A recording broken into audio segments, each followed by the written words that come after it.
Hello everyone, welcome to G Tech Poly. दोस्तों, हम applied mechanics की स्टडी कर रहे हैं और आज इसका ये लेक्चर नंबर 10 है, जिसमें कि हम chapter number 2 system of forces के न्यूमेरिकल क्वेश्चंस करने वाले हैं।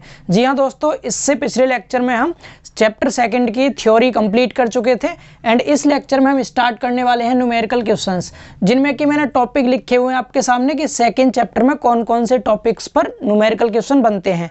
तो जिसमें से सबसे पहला टॉपिक है हमारा law of parallelogram of forces, यानी कि बलों के समांतर चतुर्भुज का नियम। तो बलों के समांतर चतुर्भुज के नियम पर आधारित जितने भी न्यूमेरिकल क्वेश्चंस थे मैं ऑलरेडी करा चुका हूं लेक्चर नंबर 5 में। आप 5वें लेक्चर में सभी क्वेश्चंस को देख सकते हैं। लगभग 10-11 न्यूमेरिकल क्वेश्चंस थे इसके, तो मैंने वे सभी क्वेश्चंस आपको सॉल्व करा दिए थे काफ़ी अच्छे वे में एंड आप सभी ने देख भी ली है उस क्लास को। और जिन्होंने भी नहीं देखा इस लेक्चर को, प्लीज़ करके आप जरूर देख लें, बिकॉज मोस्ट इंपोर्टेंट क्वेश्चंस हैं इसमें। 10-11 क्वेश्चन बन रहे थे इस टॉपिक से, मेन जितने भी इंपोर्टेंट क्वेश्चंस थे आपकी बुक के सभी क्वेश्चंस मैं आपको करा चुका हूं। अब बात करते हैं सेकंड टॉपिक। सेकंड टॉपिक कौन सा है हमारा? तो सेकंड टॉपिक है resultant force by resolution method, यानी न्यूमेरिकल का दूसरा टॉपिक है हमारा वियोजन विधि द्वारा परिणामी बल ज्ञात करना। तो अब हम वियोजन विधि द्वारा परिणामी बल निकालना सीखेंगे। इसका जो थ्योरी था, फॉर्मूले थे, बेसिक कॉन्सेप्ट था, वो मैंने आपको लेक्चर नंबर 6 में पढ़ा दिया था, बट न्यूमेरिकल हम आज की क्लास में करेंगे इसके, ठीक है। एंड अगला हमारा लामी थ्योरम पर मोस्ट इंपोर्टेंट क्वेश्चंस बनते हैं। तो लामी थ्योरम मैंने कल के लेक्चर में पढ़ाया था आपको, तो उसके भी क्वेश्चन इस क्लास में हम करने वाले हैं। एंड फ्री बॉडी डायग्राम ये भी मैंने कल पढ़ाया था और इसके भी क्वेश्चन हम आज इसी क्लास में करने वाले हैं। डेट मीन्स हम इन 3 टॉपिक पर न्यूमेरिकल क्वेश्चंस करेंगे, यानी कि रिजोल्यूशन मेथड, लामी थ्योरम और फ्री बॉडी डायग्राम। और जो पहला टॉपिक है आपका, इस पर बेस्ड हम न्यूमेरिकल ऑलरेडी कर चुके हैं। तो इन 4 टॉपिक पर न्यूमेरिकल बनते हैं, जिसमें से कि आपके यूपीवीटी के एग्जाम में 1 या 2 क्वेश्चन जरूर पूछा जा सकता है। एक तो 100% आएगा ही आएगा, ठीक है। एंड हो सकता है आपका लक बहुत अच्छा हुआ तो 2 क्वेश्चन भी बन सकते हैं। तो अब आपको बहुत ध्यान से क्वेश्चंस को समझना है और मैं आपको पहले ही बता रहा हूँ, थोड़ा सा पैसेंस रखना, बिकॉज आप देख ही रहे हैं पूरे चैप्टर के कंप्लीट क्वेश्चन करने वाले हैं हम इस क्लास में। तो क्लास थोड़ी सी बड़ी हो सकती है, तो इसलिए आपको पैसेंस रख के बहुत ध्यान से क्वेश्चंस को समझना है, ठीक है। तो चलिए स्टार्ट करते हैं, फिर हम अपने क्वेश्चंस को एक एक करके सॉल्व करेंगे। पहले हम जो सॉल्व करेंगे क्वेश्चंस वो करेंगे रिजोल्यूशन मेथड के, ठीक है। तो रिजोल्यूशन मेथड के क्वेश्चन कैसे कैसे होंगे इसके बारे में बात करते हैं। तो इस सब को मैं रफ करने जा रहा हूँ। तो देखिए दोस्तों, आज की क्लास का पहला क्वेश्चन आपके सामने लिखा हुआ है। क्वेश्चन मैंने दोनों लैंग्वेज में लिखा है, बिकॉज कुछ स्टूडेंट्स के कमेंट्स थे कि सर प्लीज क्वेश्चन को इंग्लिश में भी लिखा करें, तो मैंने आपके सामने इंग्लिश में भी लिख दिया है। क्वेश्चन है कि चित्र में दर्शाए गए बल निकाय के परिणामी का परिमाण तथा दिशा ज्ञात कीजिए, यानी कि find the magnitude and direction of resultant of system of forces so in figure. मतलब इस फिगर में एक सिस्टम ऑफ फोर्स दिखाया गया है, बल निकाय दिखाया गया है और आपको इसका रिजल्टेंट फोर्स बताना है, यानी उसकी मैग्नीट्यूड और डायरेक्शन दोनों चीज बतानी है आपको, ठीक है। परिणामी बल का परिमाण तथा दिशा दोनों निकालने हैं, क्लियर ना? क्या क्या निकालना? Magnitude and direction of resultant, दोनों चीज आपको बतानी है क्वेश्चन में। अब आपको बहुत ध्यान से समझना है। पहली चीज, जब भी आपको एक साथ बहुत सारे बल लगा रखे हो किसी भी पॉइंट पर और हमें उनका परिणामी निकालना हो, तो हमारे पास एनालिटिक मेथड में सिर्फ एक ही मेथड है, वो है रिजोल्यूशन मेथड, जिससे हम निकालते हैं परिणामी बल।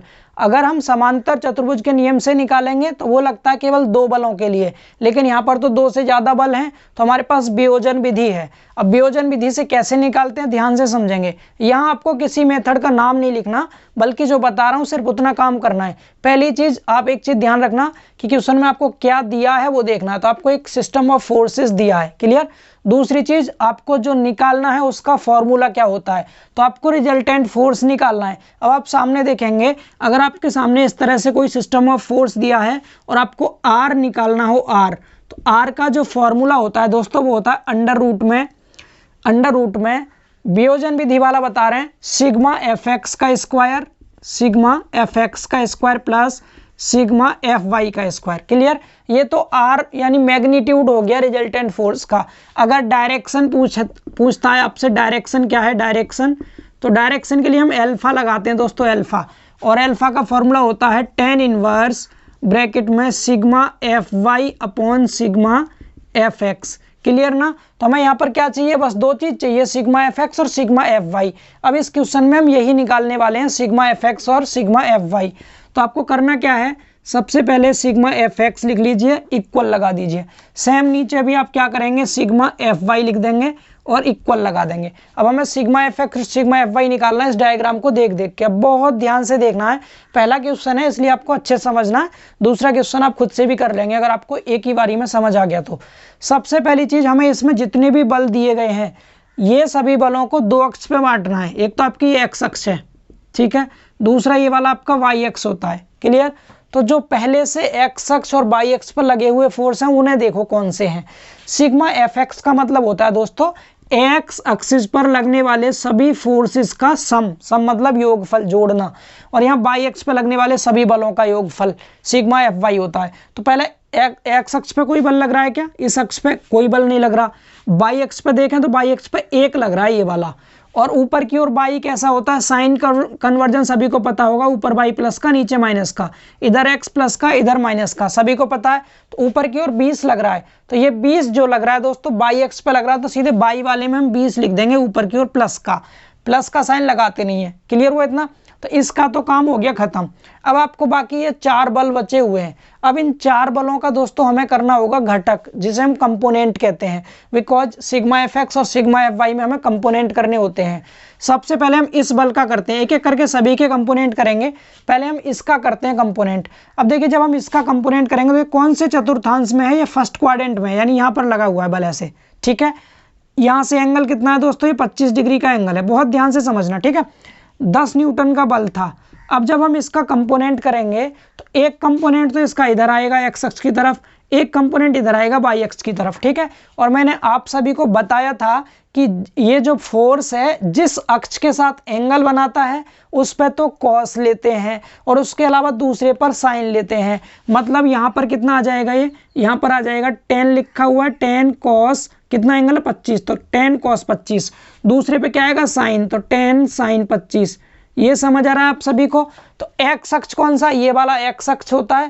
तो एक्स अक्ष पे तो ये लिखना आपको प्लस में कितना 10 कॉस 25, तो यहाँ पर तो लिखना 10 कॉस 25। और वाई अक्ष पे कितना है, ये भी प्लस का है, तो प्लस का कितना 10 साइन 25। यहाँ तक समझ आ रहा है सभी दोस्तों को। तो आपका ये भी कंप्लीट हुआ।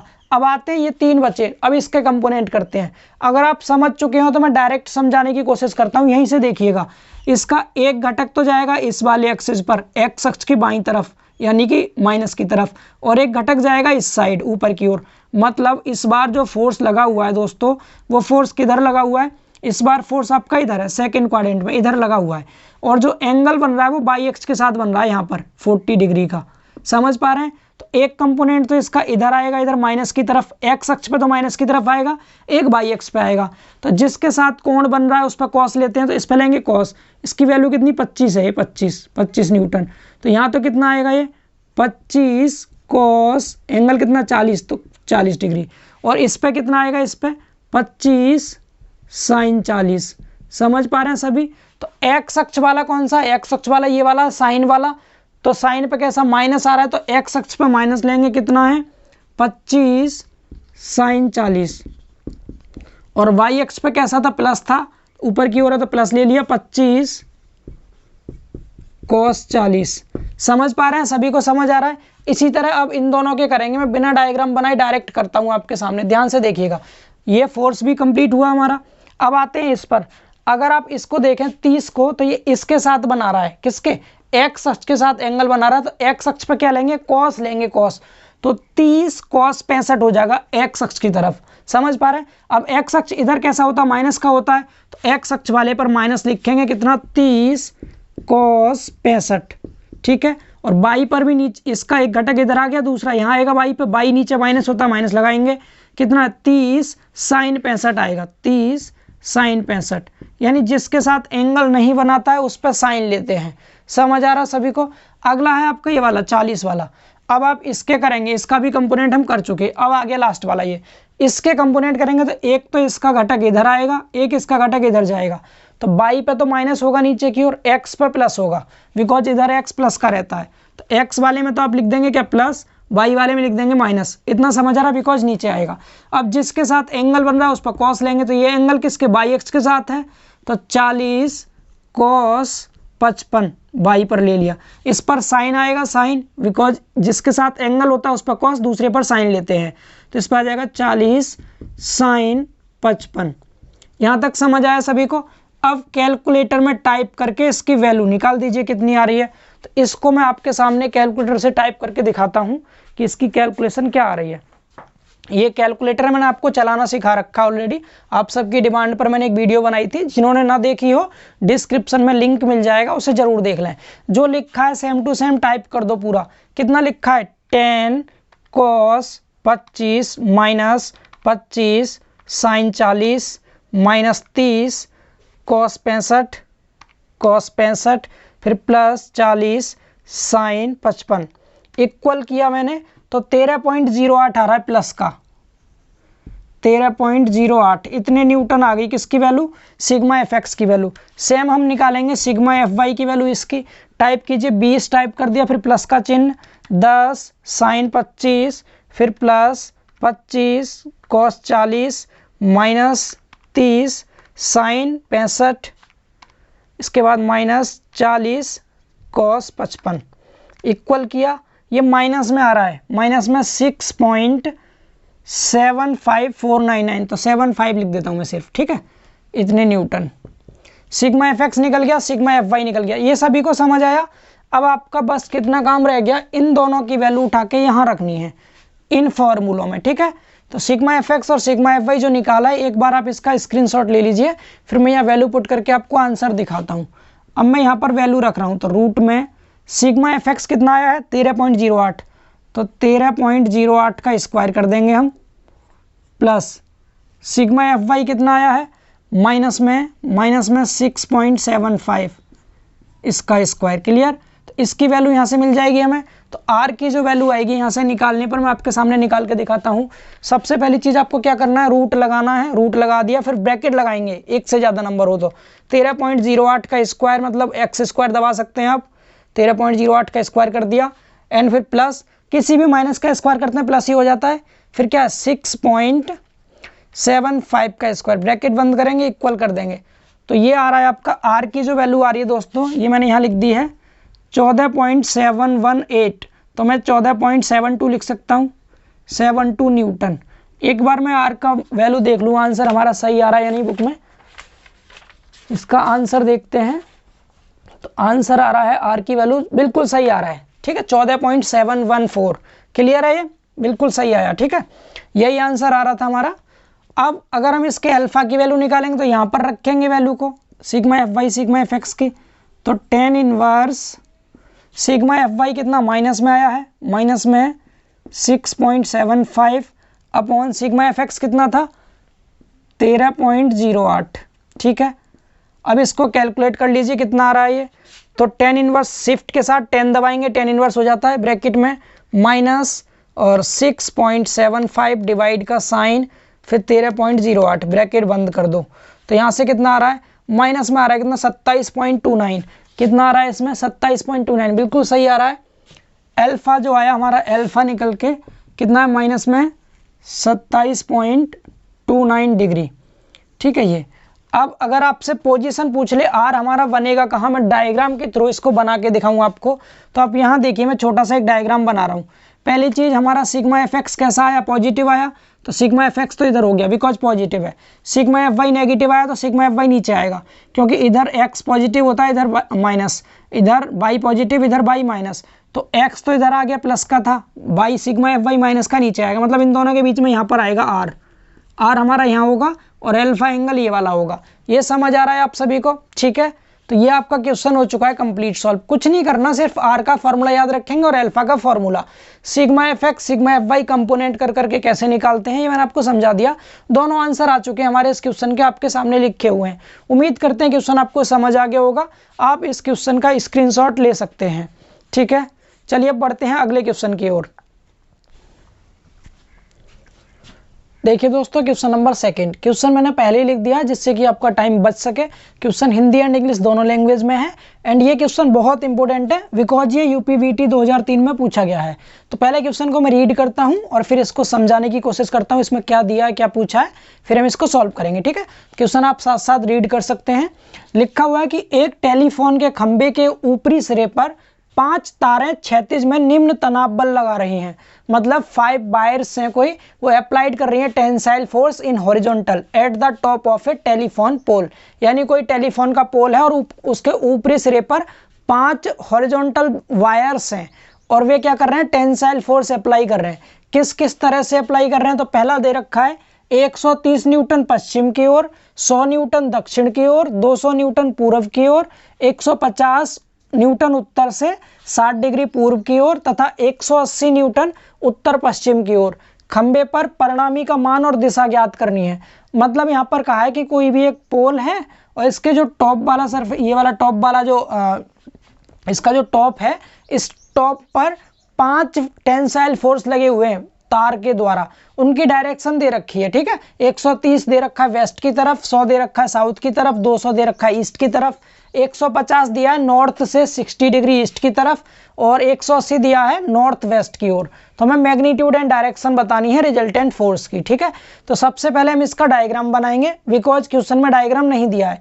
तो मैं यहाँ पर डायग्राम बना के आपको समझाता हूँ और आप इस क्वेश्चन का प्लीज करके एक बार स्क्रीनशॉट ले लीजिए, क्योंकि मैं डायग्राम बनाने के बाद क्वेश्चन रफ कर दूंगा और ऊपर इसे सॉल्व करेंगे हम। ठीक है, तो आप इसका स्क्रीनशॉट ले सकते हैं। चलिए डायग्राम देखते हैं। तो सबसे पहली चीज यहाँ पर हमें दे रखी है डायरेक्शन, दे रखी है ना, पश्चिम दक्षिण पूर्व उत्तर। तो पहले हमें दिशा के बारे में पता होना चाहिए, डायरेक्शन के बारे में। तो आप सभी दोस्त जानते हैं डायरेक्शन के बारे में, ये मैंने डायग्राम बनाया डायरेक्शन का छोटा सा। ठीक है, ये वाला आप सब जानते हैं डायरेक्शन के बारे में कि ऊपर क्या होता है हमारा, ऊपर होता है नॉर्थ, नीचे होता है साउथ, इधर होता है ईस्ट, इधर होता है वेस्ट। नॉर्थ मतलब दोस्तों उत्तर, ऊपर क्या होता है उत्तर, नीचे क्या होता है दक्षिण, इधर होता है पूर्व और इधर होता है हमारा पश्चिम। यहाँ पर लिख दिया मैंने पश्चिम। ठीक है, ये चारों दिशाएं होती हैं हमारी। इन दिशाओं के बारे में आप सबको पता होना चाहिए। क्लियर। अब इसके बाद आपको जो जो फोर्स जिस दिशा में लगा रखे हैं आप लगा दीजिए। सबसे पहली चीज क्या दे रखा है यहाँ पर हमें, एरा 130 न्यूटन पश्चिम की ओर, यानी 130 न्यूटन किधर है, वेस्ट डायरेक्शन में, पश्चिम। ठीक है, तो 130 पश्चिम इधर है, इधर लगा दीजिए आप 130 न्यूटन। यहाँ लिख दे रहा हूँ 130 न्यूटन। क्लियर, इधर लग गया पश्चिम की ओर। इसके बाद अगला क्या है, 100 न्यूटन दक्षिण की ओर। ठीक है, साउथ की तरफ दे रखा 100। साउथ नीचे होता है तो नीचे लिख दे रहे हैं कितना, 100। तो मैंने यहाँ लिख दिया, इधर लिख देता हूँ 100 न्यूटन। छोटा डायग्राम है, ये मिटा दें साउथ, केवल यहाँ एस लिख देंगे। ये कितना हमारा 100 न्यूटन। ठीक है, किधर है, साउथ की ओर। इसके बाद आगे कितना दे रखा है, और आगे दिया 200 न्यूटन पूर्व की ओर। 200 न्यूटन पूर्व में दे रखा है, ईस्ट की तरफ 200 ईस्ट, ये है पूर्व, तो इधर लिख देंगे 200 न्यूटन। ये हो गया हमारा 200 न्यूटन। यहाँ तक समझ आया। इसके बाद अगला कितना है, अगला देखिए ध्यान से, यहाँ पर हमें एंगल दे रखा है 150 न्यूटन उत्तर से 60 डिग्री के कोण पर पूर्व की ओर। तो पूर्व ये है, उत्तर ये है। ठीक है, यानी कि नॉर्थ टू ईस्ट दे रखा है, तो नॉर्थ से ईस्ट की तरफ लगाना है हमें। और एंगल कितना लगाना है, 60 डिग्री। यहाँ से 60 डिग्री के एंगल पर इधर एक फोर्स लगाना है और इस फोर्स की वैल्यू कितनी थी, 150 न्यूटन। 150 न्यूटन, इतना क्लियर हुआ। इसके बाद अगला दे रखा है 180 न्यूटन का फोर्स है नॉर्थ वेस्ट में, उत्तर पश्चिम में दे रखा है 180। उत्तर पश्चिम से मतलब क्या, उत्तर और पश्चिम के बिल्कुल बीच में से जाएगा 45 डिग्री के एंगल पर। तो एकदम बीच में से ले जाइए यहाँ से। ठीक है, 45 डिग्री ऊपर से बनाओ या नीचे से, दोनों तरफ से 45 बनेगा, चाहे जिधर से बना लो। मैंने यहाँ से दिखा दिया 45 डिग्री पर, ये कितना 180 न्यूटन। ये समझ आया। तो इसका डायग्राम ये बन चुका है। आपसे जो कहा था क्वेश्चन में उस दिशा में हमने ये डायग्राम बना लिया। आप एक बार और डायग्राम को वीडियो रोक के अच्छे से समझ सकते हैं, बिकॉज मैं अब क्वेश्चन को मिटा रहा हूँ। क्वेश्चन मिटा के हम इसे ऊपर सॉल्व कर लेंगे। ठीक है, तो चलिए क्वेश्चन को सॉल्व करते हैं। हटा दें क्वेश्चन। देखिए इंपॉर्टेंट क्वेश्चन है, बस डायग्राम ही मेन था इसमें। अब डायग्राम बन गया तो आप इसे आप इजीली कर सकते हैं। देखिए सबसे पहली चीज हमें निकालना क्या है, इसमें आर पूछा है हमसे। आर क्या पूछा है, आर हमसे पूछा गया है आर का मैग्नीट्यूड भी और इसकी डायरेक्शन भी, मतलब अल्फा भी निकालना है। आर का फॉर्मूला आप सबको पता है, सिग्मा एफ एक्स और सिग्मा एफ वाई चाहिए। सबसे पहली चीज़ इधर लिख देंगे सिग्मा एफ एक्स बराबर, दूसरा इसके जस्ट नीचे यहाँ लिख दिया सिग्मा एफ वाई। पहले तो ये देखो एक्स अक्ष और वाई एक्स पे कौन कौन से फोर्स लग रहे हैं, तो इन दोनों को छोड़ के बाकी तीनों एक्स अक्ष वाई एक्स पे लग रहे हैं। कितने हो गए, 1 2 3 4 5, हाँ जी। तो देखिए सबसे पहले एक्स अक्ष पर दो बल हैं, एक ये वाला है और एक ये वाला है, तो ये दोनों हमारे एक्स अक्ष पे आएंगे, ये प्लस में आएगा ये माइनस में आएगा। जो एक्स अक्ष और वाई एक्स पर लगे होते हैं उनके साथ हमें कोई एंगल लेने की आवश्यकता नहीं है, बिकॉज हम उनका कंपोनेंट नहीं कर रहे हैं। तो ये 200 आ गया, प्लस में रहेगा ये, एंड ये वाला 130 माइनस में रहेगा। दोनों एक्स अक्ष पे थे, इनके कोई घटक नहीं करने, दोनों फोर्स हो गया। तीसरा 100 है, ये बाई पे है तो बाई में आएगा, कैसे नीचे की ओर माइनस होता है तो माइनस में 100 आ गया, ठीक है। तो हमें इनके तो घटक करने नहीं थे, हमें केवल इसका कंपोनेंट करना है और इसका कंपोनेंट करना है। अब इन दोनों के कंपोनेंट हम करके देखते हैं। तो आपको क्या बताया गया था, जिसके साथ एंगल बनाता है उस पर कॉस लेते हैं, दूसरे पे साइन। तो इसके घटक कहाँ आएंगे, एक तो यहाँ आएगा इस लाइन पर यानी वाई एक्स पे, एक आएगा एक्स एक्स पे। तो जो वाई एक्स पे आएगा वो कॉस में रहेगा, यहाँ एंगल दे रखा है, ये भी प्लस होता है यहाँ भी प्लस होता है, तो यहाँ पर तो कॉस आएगा वाई वाले पे, तो प्लस में कितना आ जाएगा 150 कॉस कितना 60 डिग्री। ऊपर क्या आएगा फिर प्लस में 150 साइन 60, साइन 60, ये भी समझ आया। अब रह गया ये वाला, इसमें आप किसी के साथ कॉस साइन ले सकते हैं, क्योंकि यहाँ भी 45 बनेगा और कॉस और साइन दोनों 45 की वैल्यू सेम ही होती है, चाहे जिसके साथ कॉस ले लो चाहे जिसके साथ साइन ले लो, ठीक है। तो चलिए, बट ध्यान रखना बाई पे प्लस आएगा, ऊपर प्लस होता है, लेकिन एक्स पे माइनस आएगा। तो एक्स पे तो मैं माइनस लिख देता हूँ, कितना है 180, कुछ भी लिख दें। सपोज मैं इस पर कॉस लिख रहा हूँ तो नीचे साइन लिख देना, कोई फर्क नहीं पड़ेगा इस पर, बस बाई पे प्लस रहेगा क्योंकि ऊपर बाई प्लस होता है। प्लस में 180 साइन 45, ठीक है। एक जगह कॉस लिख दिया, एक जगह साइन लिख दिया, समझ आया। तो हमने पांचों ले लिए, 1 2 3 और 2 के कंपोनेंट, पांचों फोर्स आ गए हमारे। अब इनकी वैल्यू निकाल दो कैलसी से और फॉर्मूले पुट करके आपका आंसर आ जाएगा। तो देखिए फास्ट वैल्यू निकालते हैं इसकी, 200 minus 130 plus 150 sine 60 minus 180 cos 45, तो ये आ रहा है हमारा 72.62। सिग्मा एफ एक्स की वैल्यू आ गई 72.62। इसी प्रकार से निकालते हैं सिग्मा एफ वाई की वैल्यू। तो सिग्मा एफ वाई की -100 प्लस 150 कॉस 60 प्लस 180 साइन 45, तो ये वैल्यू आ रही है 102.27 न्यूटन। सिग्मा एफ वाई की वैल्यू आ गई दोस्तों ये। तो सिग्मा एफ एक्स और सिग्मा एफ वाई की वैल्यू हम निकाल चुके। अब हम आर का फॉर्मूला लगा देंगे आर की वैल्यू निकालने के लिए। तो आर का फॉर्मूला क्या होता है, आर होता है अंडर रूट में सिग्मा एफ एक्स का square plus sigma F Y का स्क्वायर, दोनों की वैल्यू पुट करेंगे यहाँ। सिग्मा एफ एक्स कितना है 72.62, इसका square plus sigma F Y है 102.27, इसका स्क्वायर अंडर रूट में। अब इसको कैलकुलेट करते हैं तो क्या करेंगे, स्क्वायर रूट फिर ब्रैकेट लगाएंगे 72.62 इसका स्क्वायर प्लस 102.27 इसका स्क्वायर, ब्रैकेट क्लोज, इक्वल कर दिया। तो 125.43 न्यूटन, ये आ गई आर की वैल्यू। क्लियर। अब हम अगर आर की हमसे डायरेक्शन पूछे तो सिग्मा एफ एक्स भी प्लस आया है, सिग्मा एफ वाई भी प्लस आया है, तो दोनों प्लस होंगे तो डेट मीन्स फर्स्ट क्वाड्रेंट में आएगा। सपोज इधर आपका ये सिग्मा एफ एक्स है, इधर आपका ये सिग्मा एफ वाई है, तो आर कहाँ आएगा, फर्स्ट क्वाड्रेंट में। और ये हॉरिजॉन्टल के साथ जो एंगल एल्फा बनाता है, इस एल्फा के लिए फॉर्मूला क्या बताया था दोस्तों, एल्फा इक्वल टू होता है tan inverse sigma F Y upon sigma F X. यहाँ पर वैल्यू पुट करेंगे तो tan inverse sigma F Y कितना आया था 102.27 अपॉन सिग्मा एफ एक्स 72.62। इसको कैलकुलेट करेंगे तो शिफ्ट के साथ 10 दबाएंगे, tan इनवर्स हो गया 102.27 divide by 72.62, bracket close, equal कर दिया। तो जो एंगल की वैल्यू आ रही है दोस्तों अल्फा की वैल्यू, वो आ रही है 54.62 डिग्री, यानी ये हमारा एंगल आ गया अल्फा। डायरेक्शन आ गई कि रिजल्टेंट फोर्स हॉरिजॉन्टल के साथ कितना एंगल बना रहा है। तो एक ये वैल्यू और एक ये, ये हमारे दोनों आंसर हो गए। समझ आ रहा है सभी को? तो ये हो गया हमारा इस क्वेश्चन का आंसर। उम्मीद करते हैं आपको समझ आ गया होगा। अब चलिए आगे चलते हैं अगले क्वेश्चन की ओर। इसका आप स्क्रीनशॉट ले सकते हैं, मैं इसको रफ करता हूँ और अगला क्वेश्चन लिखते हैं। अगला क्वेश्चन है दोस्तों हमारा क्वेश्चन नंबर 3। क्वेश्चन आपके सामने लिखा हुआ है, हिंदी में भी है और इंग्लिश में भी है। ये क्वेश्चन पिछले क्वेश्चन के जैसा है, बिल्कुल सेम टू सेम, इसलिए ये आपके लिए होमवर्क है।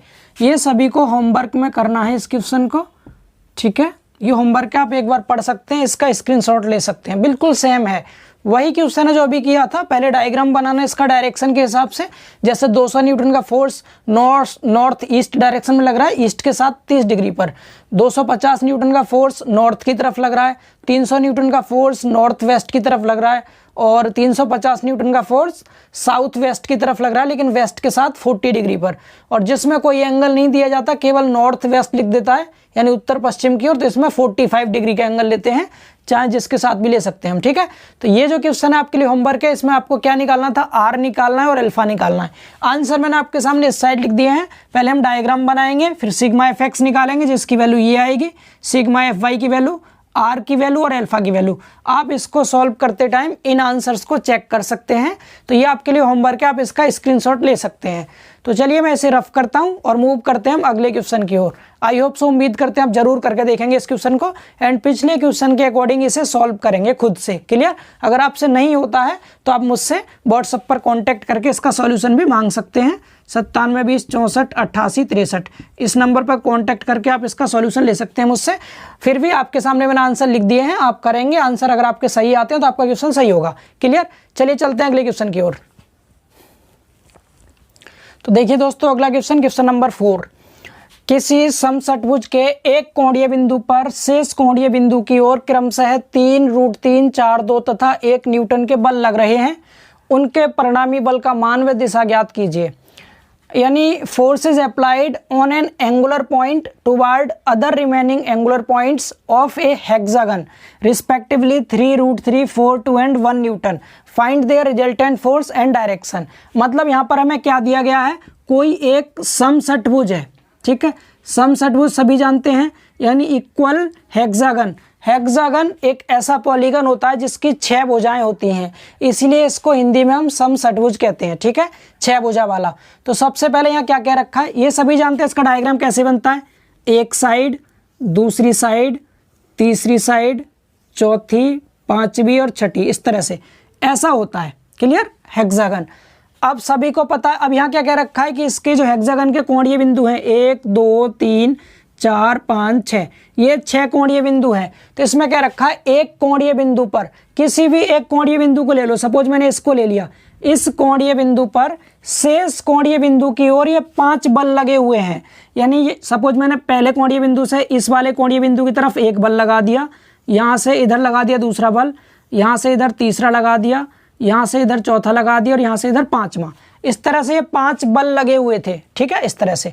तो अब इन बलों की वैल्यू भी हमें दे रखी थी, कितनी कितनी, 3 दे रखी थी, √3 दे रखी थी, 4, 2 एंड 1 ये हमें दिया गया था क्वेश्चन में। सभी न्यूटन में है फोर्स सभी न्यूटन में है। अब हमसे इसका परिणामी पूछा है। हम इसका परिणामी कब निकाल सकते हैं, जब हमें इन सभी एंगल्स की वैल्यू पता हो, ये एंगल, ये एंगल, ये एंगल, ये एंगल, ठीक है, तभी तो हम निकाल सकते हैं। तो क्या आप सभी को पता है जो आपका हेक्सागन होता है, इस हेक्सागन के इंटरनल एंगल की वैल्यू, इसकी ये जो इंटरनल एंगल होते हैं, इन इंटरनल एंगल की वैल्यू क्या होती है। अगर आपको नहीं पता किसी भी पॉलीगन के इंटरनल एंगल को कैसे निकालते हैं, तो पहले मैं आपके सामने उसका एक फॉर्मूला लिख देता हूं, जिससे कि हम इंटरनल एंगल निकालना सीख जाएं। उससे फिर आपका क्वेश्चन या तो हेक्सागन का हो या पेंटागन का हो, ऑक्टागन का हो, कैसा भी क्वेश्चन आ जाए आप उसे इजीली कर लेंगे, ठीक है। तो मैं एक छोटा सा फॉर्मूला लिख रहा हूँ आपके सामने, फॉर्मूले को ध्यान से सुनिएगा। इंटरनल एंगल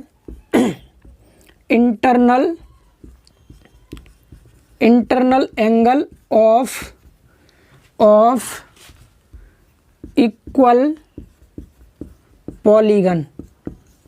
इक्वल पॉलीगन से मतलब यह दोस्तों, कोई भी हमें समान भुजा वाला बहुभुज दिया गया है पॉलीगन, ठीक है।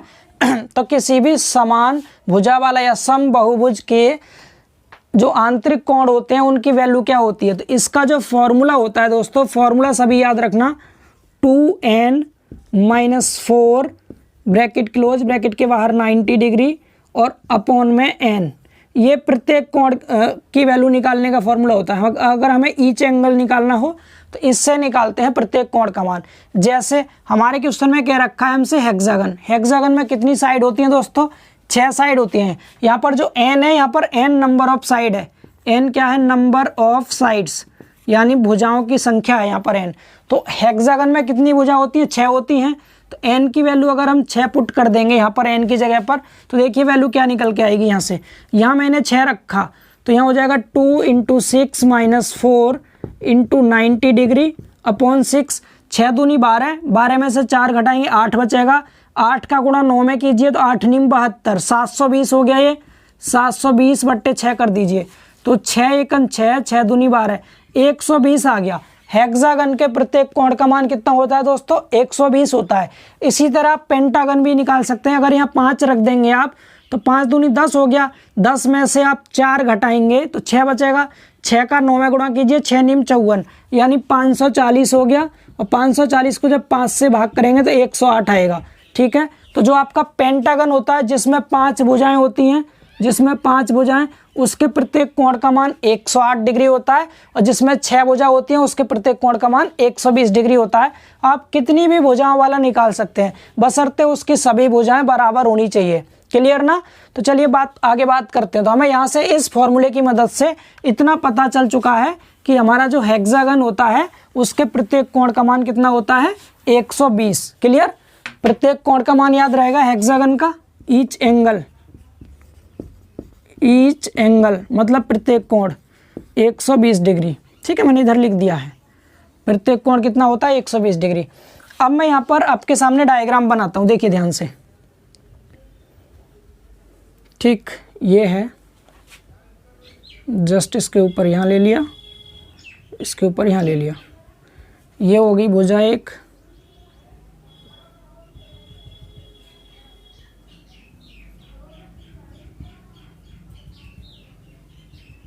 रफली बनाया है दोस्तों। आप स्केल से खींच के बनाना, आपका सही बनेगा अच्छा सा।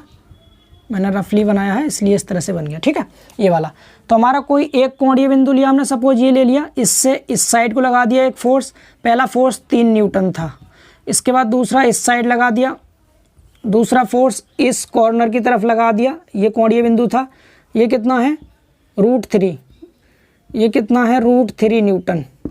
इसके बाद अगला फोर्स इस कॉर्नर की तरफ लगा दिया। ये कितना है, 4 न्यूटन। अगला इस कोणीय बिंदु की तरफ लगा दिया। यही तो कह रखा है क्वेश्चन में, एक कोणीय बिंदु से शेष कोणीय बिंदु की ओर यहाँ लगा दिया, ये 2 न्यूटन। एक लगा दिया अगला इस साइड को, जो कि 1 न्यूटन है। तो ये सभी हमने फोर्सेस लगा दिए यहाँ। ठीक है, अब हमें पता है कि इसके प्रत्येक कोण का मान, ये वाला जो पूरा एंगल है यहाँ से यहाँ तक, इसकी वैल्यू कितनी है, 120 डिग्री है। ठीक है, अब इस 120 डिग्री को हम कितने पार्ट में बांट देंगे, 1 2 3 4 पार्ट में बांट देंगे। अगर आप 120 को 4 से डिवाइड कर देंगे तो कितना आएगा, 30 डिग्री। यानी कि जो ये प्रत्येक एंगल आ गया, छोटा वाला अंदर वाले जो पार्ट हो गए इसके, ये भी 30 डिग्री आ गया, ये भी 30 डिग्री आ गया, इधर ये भी 30 डिग्री और ये भी 30 डिग्री, ये भी यहाँ 30 डिग्री।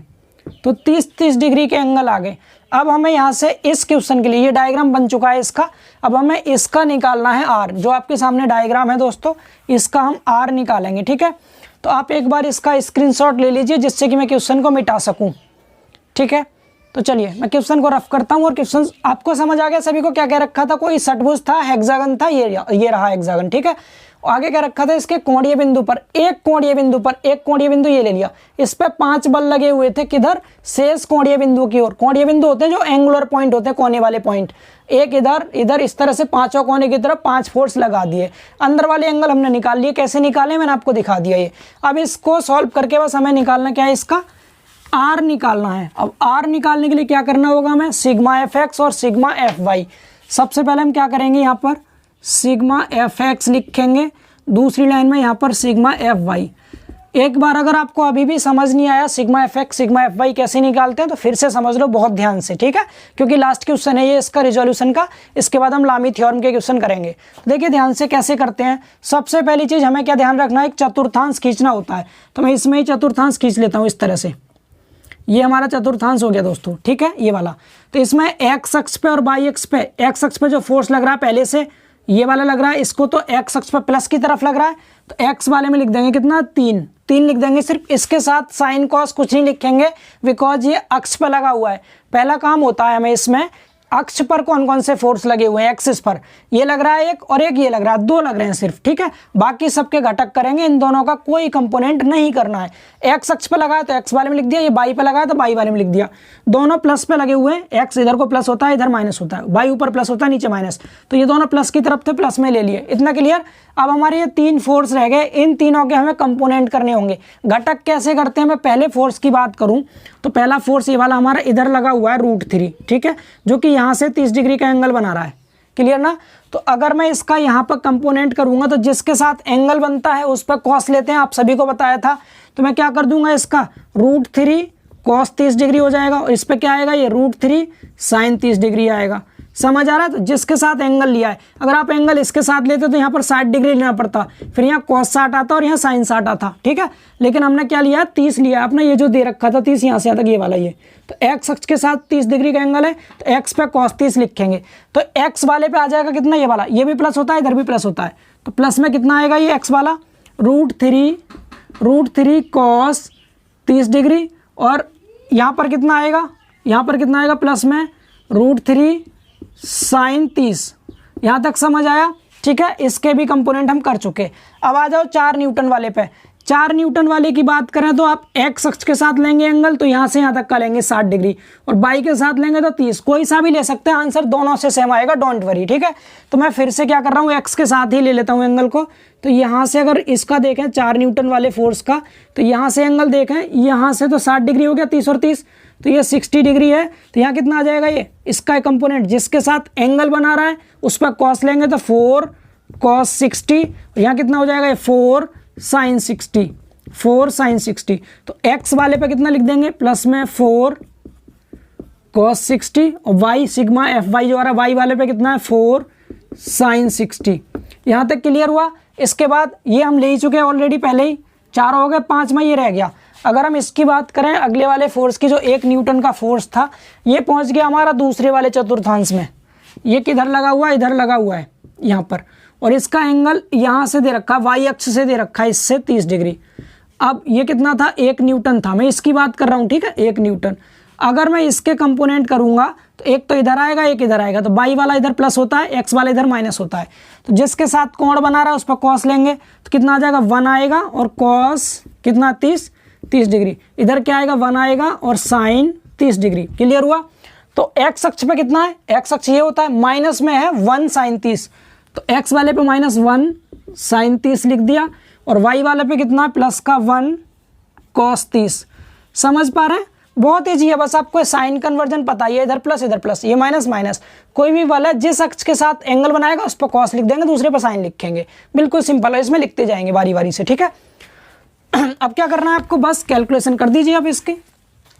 अब देखिए आपके सामने कैलकुलेशन करते हैं और आर निकाल के दिखाते हैं।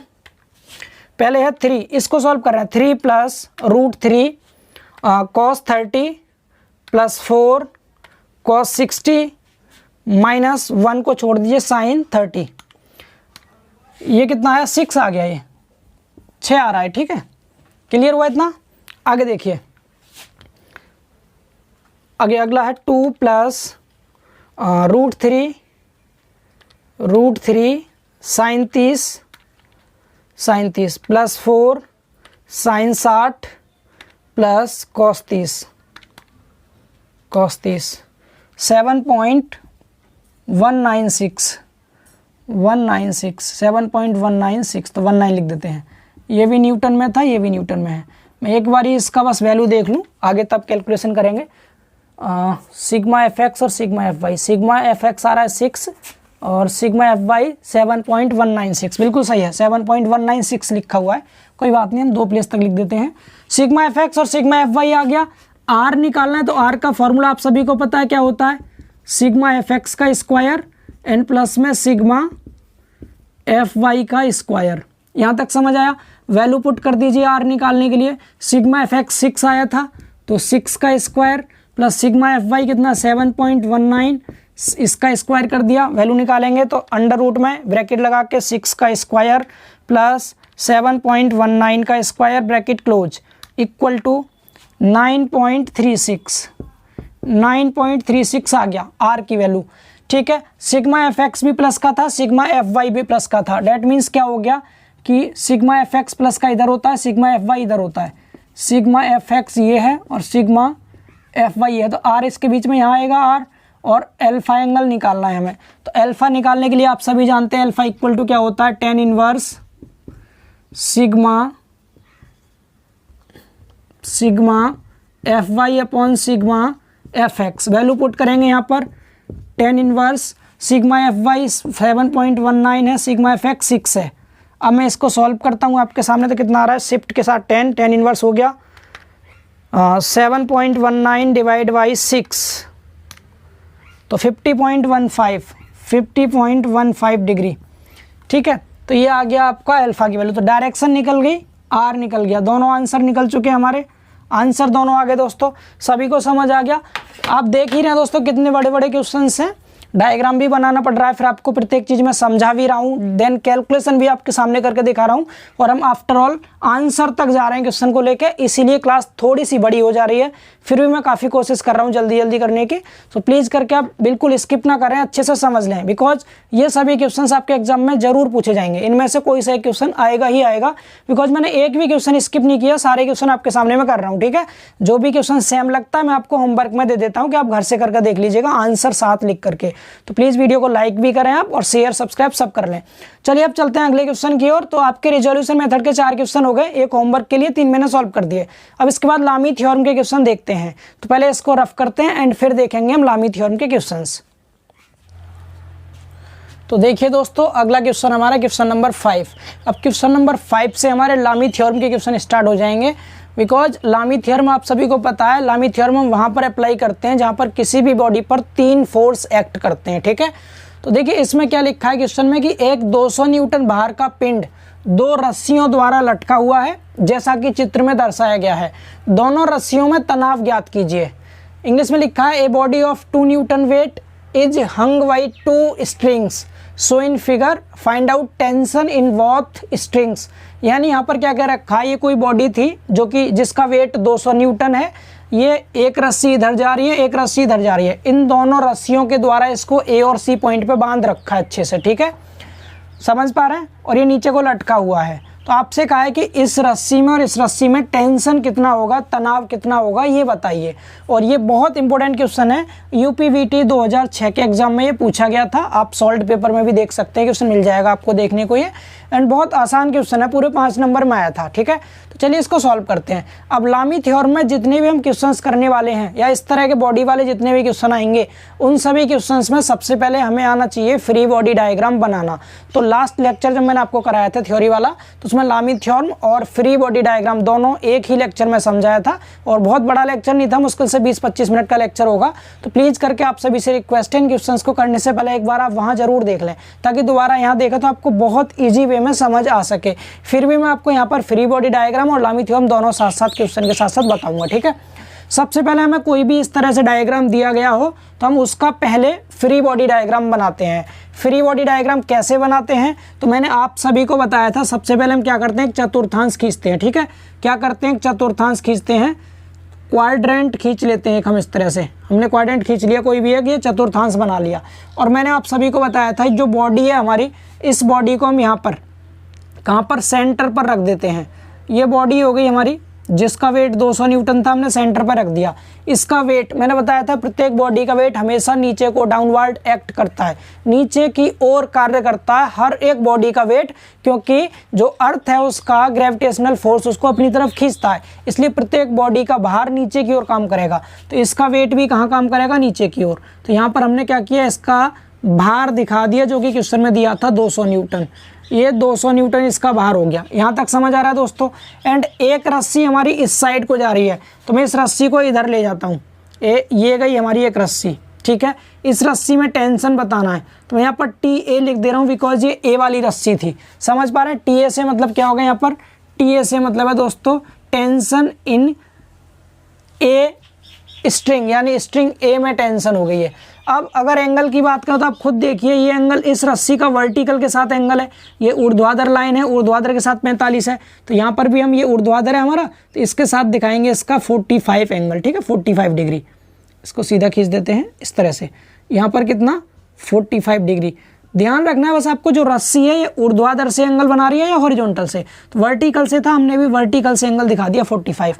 एंड इसके बाद देखेंगे हम, ये दूसरी रस्सी इधर जा रही है, दूसरी वाली रस्सी को हम इस साइड को ले गए ऐसे, ठीक है, ये दूसरी रस्सी है, ये कौन सी रस्सी है, ये हमारी TC रस्सी है, T और C, ठीक है, ये TC रस्सी हो गई। एंड यहाँ पर एंगल देखा तो इस रस्सी का क्षैतिज के साथ बन रहा है 60 डिग्री का कोण, तो मैं यहाँ भी क्या करूँगा, क्षैतिज के साथ ही कोण दिखाऊंगा, ये वाला एंगल 60 डिग्री। समझ पा रहे हैं सभी, ये 60 डिग्री का एंगल, एंगल आपको समझना बहुत ज़रूरी है। अरे यहाँ पर हमारा जो रस्सी है ऐसे है, ये वाला पॉइंट था, तो ये एंगल और ये एंगल सेम होते हैं ना, तो ये मैंने इसलिए यहाँ पर ये 60 दिखाया था। समझ पा रहे हैं आप सभी, तो आपको ये इधर उधर लाइन ना खींच के सिंपल याद रखना, रस्सी आपकी क्षैतिज के साथ कोण बना रही है तो यहाँ भी क्षैतिज से दिखा देंगे, ऊर्ध्वाधर के साथ कोण बना रही है तो ऊर्ध्वाधर से दिखाएंगे। तो ये हो गया हमारा डायग्राम कंप्लीट, ठीक है। अब मैंने आप सभी को बताया था कि किसी भी बॉडी पर अगर 3 फोर्स काम करते हैं तो वहाँ पर हम लामी थ्योरम अप्लाई करते हैं। समझ पा रहे हैं सभी, तो वहाँ पर हम क्या अप्लाई करेंगे, लामी थ्योरम अप्लाई करते हैं।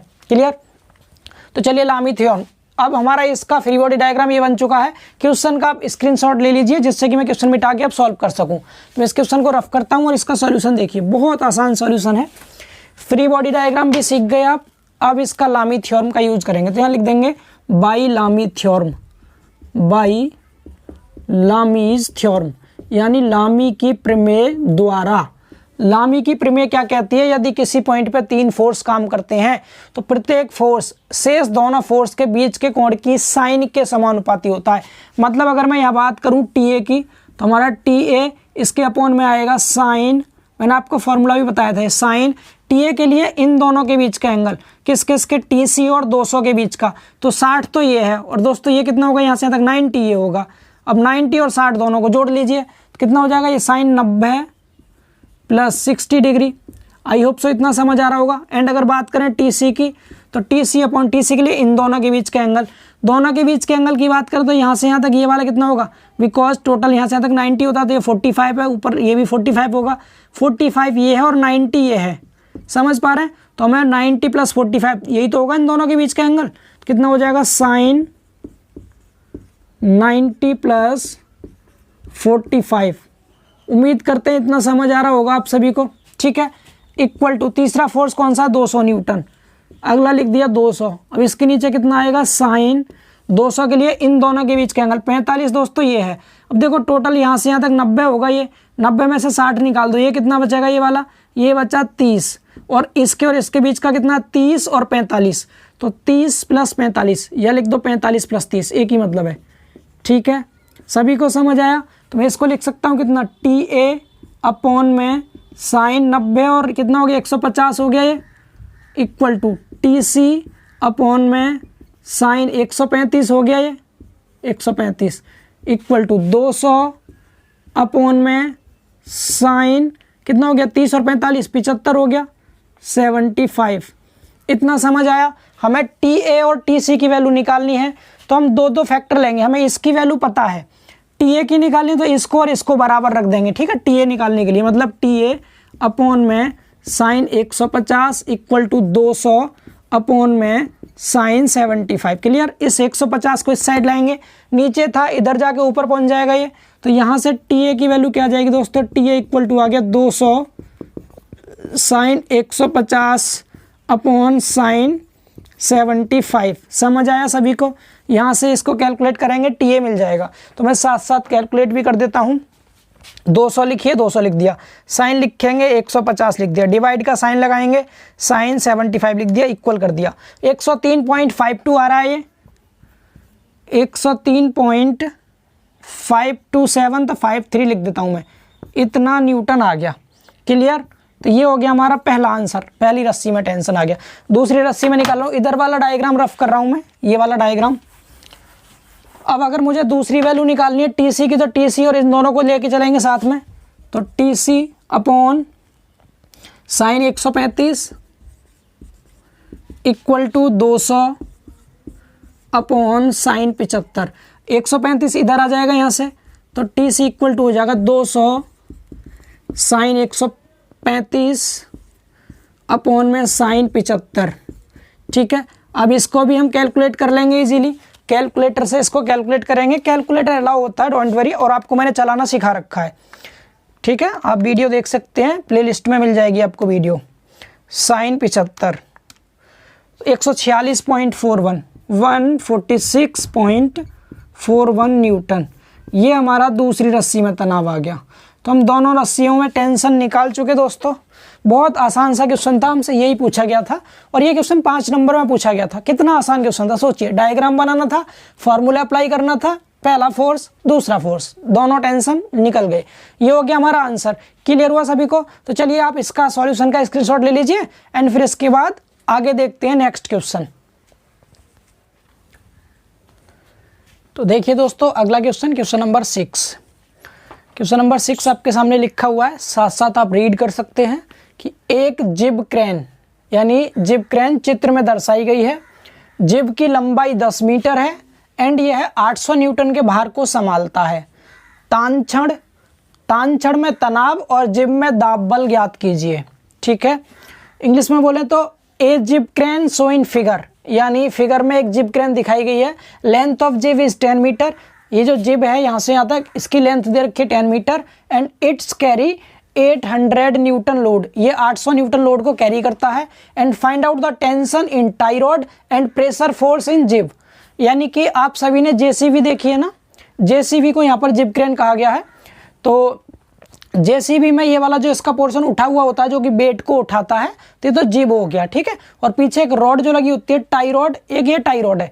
और हमें यहाँ पर उसकी मशीन के बारे में नहीं जानना है, जस्ट हमें क्या निकालना है, ये जो जिब है इस जिब पर कितना प्रेशर फोर्स आ रहा है ये बताना है। एंड ये जो टाई रॉड है, इस टाई रॉड में कितना टेंशन आएगा ये हमें बताना है सिर्फ। ठीक है, तो हम सिर्फ अपने क्वेश्चन पे बात करते हैं। तो सबसे पहली चीज़ बनाएंगे हम इसका free body diagram. Free body diagram कैसे बनाते हैं दोस्तों? तो सबसे पहली चीज़ क्या करेंगे, आप चतुर्थांश खींचेंगे। ठीक है, इस तरह से एक बनाएंगे चतुर्थांश, बहुत आसान होता है फ्री बॉडी डायग्राम बनाना। ये खींच लिया। इसके बाद आपसे क्या बताया गया था कि जो आपकी बॉडी होती है उस बॉडी को सेंटर पर रख देते हैं। यहाँ पर ये बॉडी हमने कहाँ रख दी, सेंटर पर। ठीक है, सबसे पहला काम क्या करते हैं, बॉडी का वेट नीचे की ओर लगाते हैं। तो बॉडी का वेट कितना दिया गया है क्वेश्चन में, 800 न्यूटन। तो 800 न्यूटन हमने वेट दिखा दिया इसका नीचे की ओर। यहाँ तक समझ आ रहा है?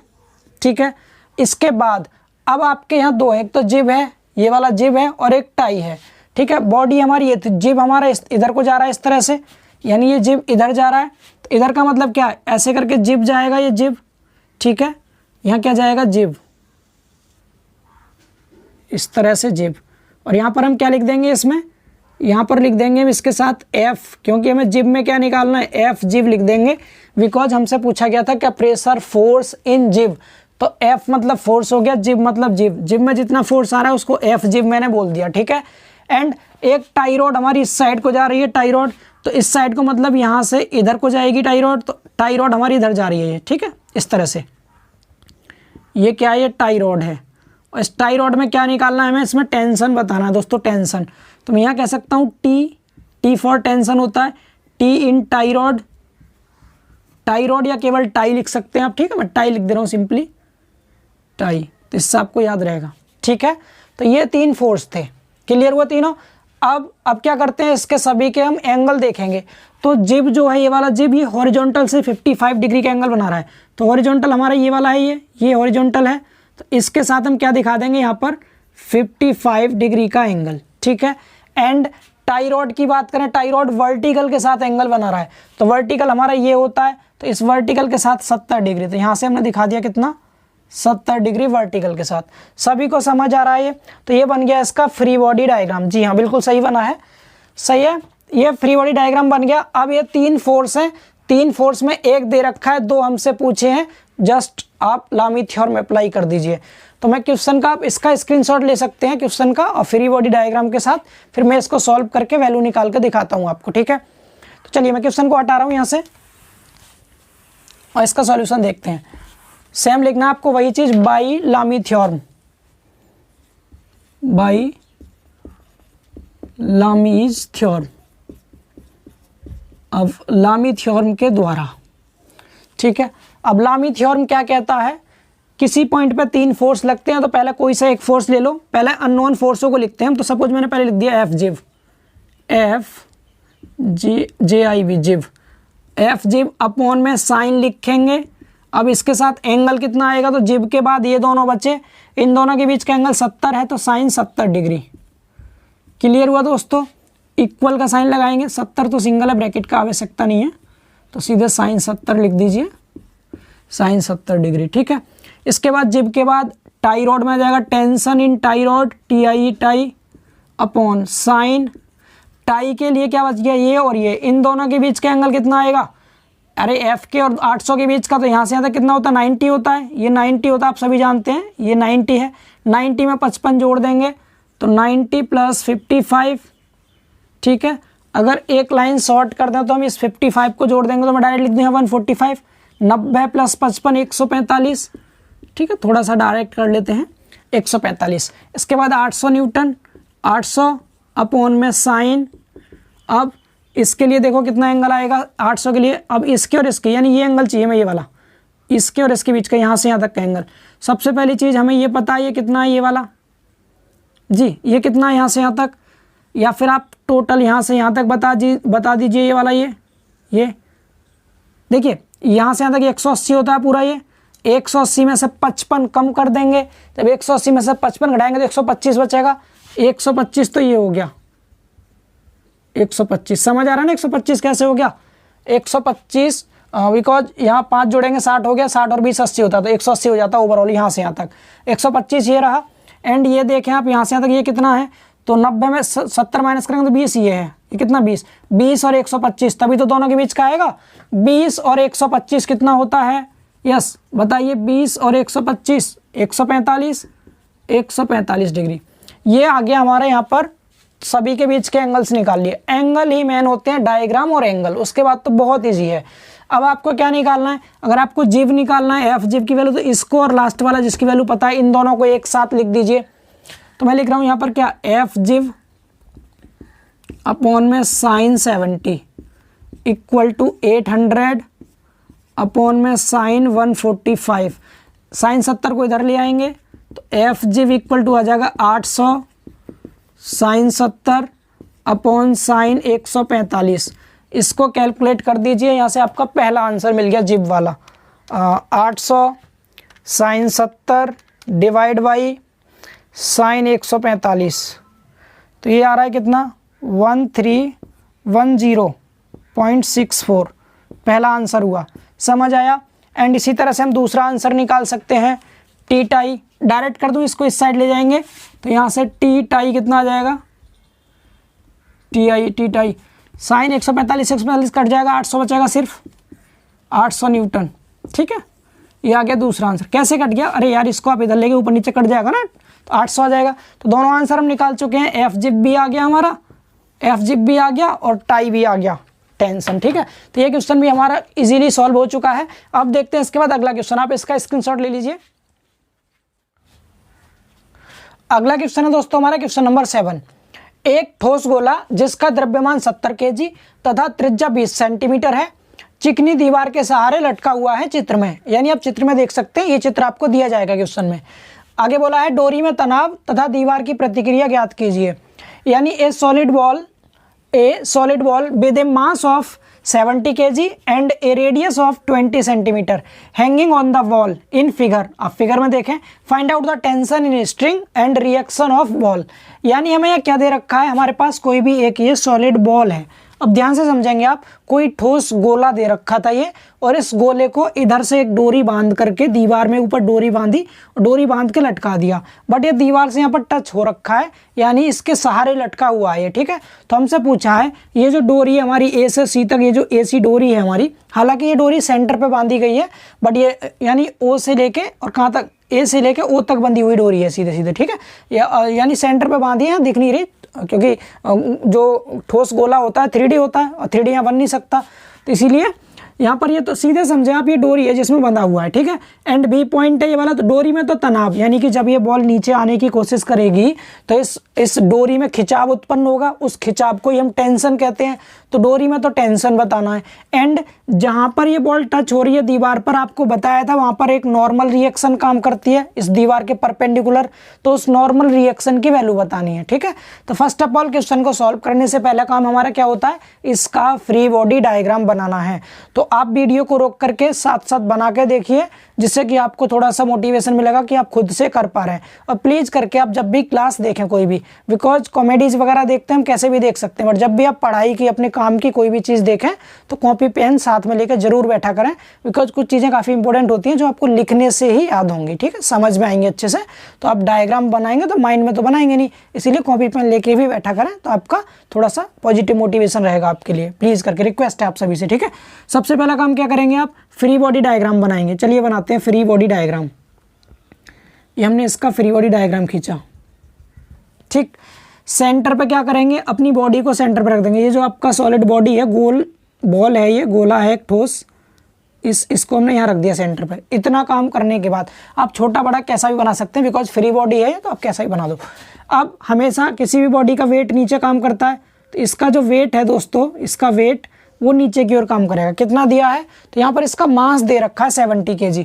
हमें यहाँ क्या दे रखा है, इसका मास दे रखा है 70 kg। कोई दिक्कत नहीं, हमने मास लिख दिया। ठीक है, पहली चीज़। दूसरी चीज़, जिधर डोरी बंधी हुई है उस साइड को हम यहाँ पर एक फोर्स लगाएंगे इस तरह से, और इस फोर्स को क्या नाम देंगे, कोई भी डोरी हो कोई रस्सी हो, हमेशा इन चीज़ों में टेंशन उत्पन्न होता है, इसलिए हमने यहाँ टी लिख दिया। ठीक है, ए पॉइंट पर जो था टी आ गया।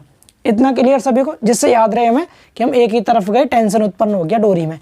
अगला क्या है, ये जो दीवार है, जी दीवार पे जहाँ पे बॉल टच हो रही है वहाँ से बिल्कुल परपेंडिकुलर इस साइड को क्या आएगा, एक रिएक्शन उत्पन्न होगी। दीवार से 90 डिग्री के एंगल पर नॉर्मल रिएक्शन जाएगी, आप सभी को बताया था। तो रिएक्शन किधर जाएगी, इस साइड को। ये गई रिएक्शन, इसको कह सकते हैं हम R for reaction. B point पर है तो मैं इसको आर बी बोल दूंगा। सभी को समझ आया? क्या इसमें कुछ और उत्पन्न होगा? नहीं, एक इसका वेट हो गया, डोरी हो गई, और दीवार पे प्रतिक्रिया। तो हमें एक चीज पता है, दो ज्ञात करनी है। 3 फोर्स लगे हो किसी भी पॉइंट पर, लामी थ्योरम यूज करना होता है, वेरी सिंपल। ठीक है, उससे भी पहली चीज हमें क्या करना है, यहाँ पर इसका एंगल फाइंड आउट करना है, बिकॉज हमें लामी थ्योरम में 2 ही चीज चाहिए, एक तो तीनों पॉइंट पे फोर्स होने चाहिए और उनके बीच का एंगल पता होना चाहिए। अब बीच का एंगल निकालने के लिए मैं ये जो आपका ए ओ बी एक ट्रायंगल निकाल लेता हूँ इसमें से। ट्रायंगल कौन सा, ट्रायंगल आपके सामने बना देते हैं। ट्रायंगल कौन सा दोस्तों, ए, ये बी, ये ओ। ठीक है, और मैं जो एंगल निकाल रहा हूँ, अगर मैं इस वाले एंगल को निकालूँ, यहाँ पर ध्यान रखिएगा, अगर मैं इस एंगल को निकाल रहा हूँ, इसको इस वाले एंगल को निकाल रहा हूँ, तो मैं यहाँ पर मैंने सपोज थीटा लिख दिया, मैं इसे थीटा निकाल रहा हूँ। ठीक है, ऊपर वाला एंगल निकाल रहा हूँ जो वर्टिकल के साथ है, दोनों में अंतर है। अगर मैं इसे निकालूंगा तो हमारी परपेंडिकुलर साइड ये रहेगी, लंब ये रहेगा। तो हमें क्या दे रखा है, ये वाला बी से ओ तक, बी ओ क्या है, सेंटर से लेकर के और इसके परिधि तक की जो दूरी होती है इसे रेडियस कहते हैं। और क्वेश्चन में रेडियस हमें दी गई है त्रिज्या 20 सेंटीमीटर, तो ये हमारे पास 20 सेंटीमीटर है पहले से। ठीक है, एंड अगर मैं सेंटीमीटर को mm में लिख दूं दोस्तों, तो आपको पता है 20 सेंटीमीटर 200 mm हो जाएगा, 200 mm, कोई दिक्कत नहीं। एंड यहाँ O से लेके C तक ये भी रेडियस है, त्रिज्या है, तो O से C तक 200 ये हो गया, ये भी तो 200 ही होगा, ये 200 ये 200। ठीक है, तो अगर मैं O से A तक की बात करूं तो 200 ये है यहाँ से यहाँ तक, और 400 ये है, टोटल 600 हो गया। ये टोटल 600 mm हो गया या नहीं हुआ, सभी को समझ आ रहा है? 400 ये, 200 इसकी रेडियस थी। ठीक है, 400 यहाँ तक दिया था, सिर्फ ये क्वेश्चन में दे रखा था, 200 रेडियस, 600 हो गया, और 200 ये है हमारा, इस तरह से। तो मुझे ये निकालना है, तो अगर मैं इसे निकालता हूँ तो इसके सामने वाली जो भुजा होती है लंब हो जाती है, ये लंब है, और ये क्या है, कर्ण है। ये कर्ण है, ये लंब है। तो लंब और कर्ण के लिए हम क्या लगाते हैं, अगर मैं इस एंगल को निकालता हूं तो लंब और कर्ण लगाएंगे, और अगर मैं इसको निकालता हूं तो आधार और कर्ण लगाएंगे। बिल्कुल इजीली समझ रहा है। एंगल के सामने की साइड क्या होती है हमारी, एंगल के सामने की साइड हमेशा परपेंडिकुलर होती है। ठीक है, तो अब बताइए क्या निकालना चाहते हैं, जो भी आपकी इच्छा हो। अगर आप ये कहते हैं ये निकाल दीजिए तो हम इसे निकाल देते हैं। चलिए निकालते हैं।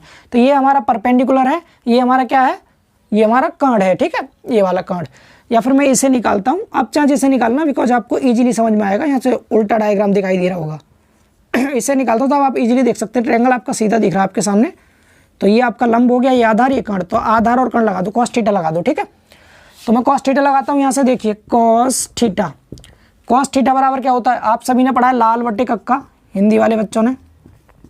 आधार बट्टे कर्ण होता है, आधार 200 है, कर्ण 600 है, 2 जीरो से 2 जीरो कट गया, 2 से 3 बार कट गया, कॉस थीटा बराबर 1/3 आ गया।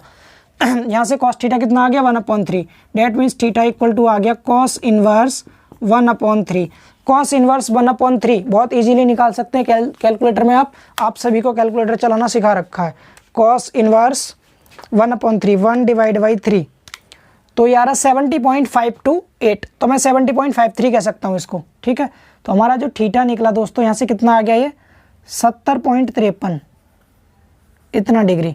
अब ये कौन सा एंगल आया है दोस्तों, ये वाला एंगल आया हॉरिजॉन्टल वाला, यानी जो डोरी है ये वाली डोरी ये हॉरिजॉन्टल के साथ बना रही है एंगल। तो हमारी डोरी ये थी हॉरिजॉन्टल के साथ, डेट मीन्स ये वाला एंगल है हमारे पास, ये एंगल मिला मुझे कितना 70.53 डिग्री। सभी को समझ आया मैंने एंगल कैसे निकाला, इसमें एंगल निकालना सभी को समझ आ गया दोस्तों, ठीक है, क्लियर है। आप इसका एक बार स्क्रीनशॉट ले सकते हैं, मैं 2-3 चीज़ इसमें से रफ करने वाला हूँ। चलिए ये एंगल कैसे निकाला है इसको रफ करते हैं, और इस डायग्राम को बस फ्री बॉडी डायग्राम छोड़ेंगे आपके सामने, हम यहाँ पर हटा दें। चलिए अब इसको सॉल्व करते हैं, क्लियर, इसको भी मिटा रहे हैं। अब इसको सॉल्व करते हैं, और 3 फोर्स हैं तो हमें लामी थ्योरम का यूज करना होता है। यहाँ लिख देते हैं बाई लामी थ्योरम, बाई